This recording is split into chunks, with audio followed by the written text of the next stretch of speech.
Mengejutkan, ternyata saksi kunci kasus Subang bukan Yosef, Yoris, atau Danu, melainkan sosok ini.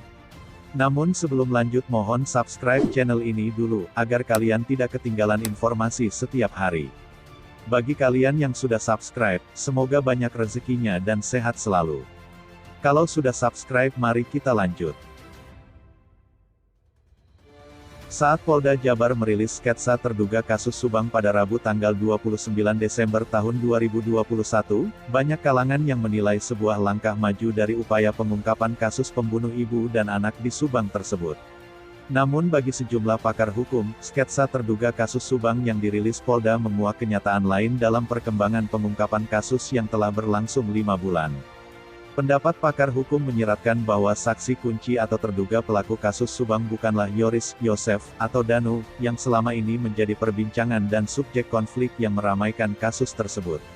Di antara 69 saksi yang sudah diperiksa tim penyidik, nama-nama saksi seperti Yosef, Yoris, Danu, Mimin, dan terakhir Wahyu Kurnia, menjadi perbincangan publik dan mengarah bahwa mereka ikut terkait dalam kasus Subang tersebut. Saksi-saksi ini pula, beberapa di antaranya menjadi topik saling menekan antara kuasa hukum di kubu Yosef, Yoris, Mimin dengan kubu Danu, yang masing-masing sudah didampingi kuasa hukum.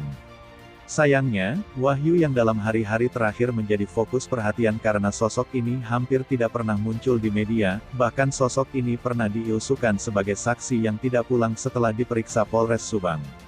Atau diusukan sebagai saksi yang menghilang, yang sulit ditemukan oleh para pemburu berita kasus Subang. Sementara Danu, Yosef, Yoris, Mimin dan saksi lainnya sudah dikenal dan diketahui oleh polisi karena mereka memang sering bolak-balik ke kantor polisi untuk dimintai keterangan dalam upaya mengungkap kasus pembunuhan Subang.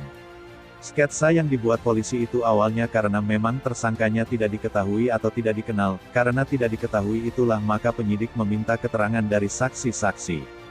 Kemudian dari keterangan saksi-saksi itulah, akhirnya polisi menarik kesimpulan dan bisa membuat sketsa wajah terduga kasus pembunuhan Subang, meski sketsa wajahnya tampak dari samping dan belakang.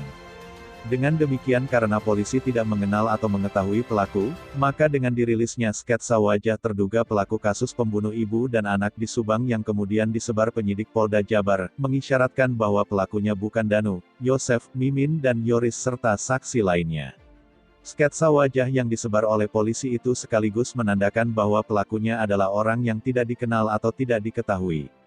Sehingga bukan dari kalangan keluarga atau orang yang selama ini disebut-sebut atau dicurigai seperti Yosef, Yoris dan Danu.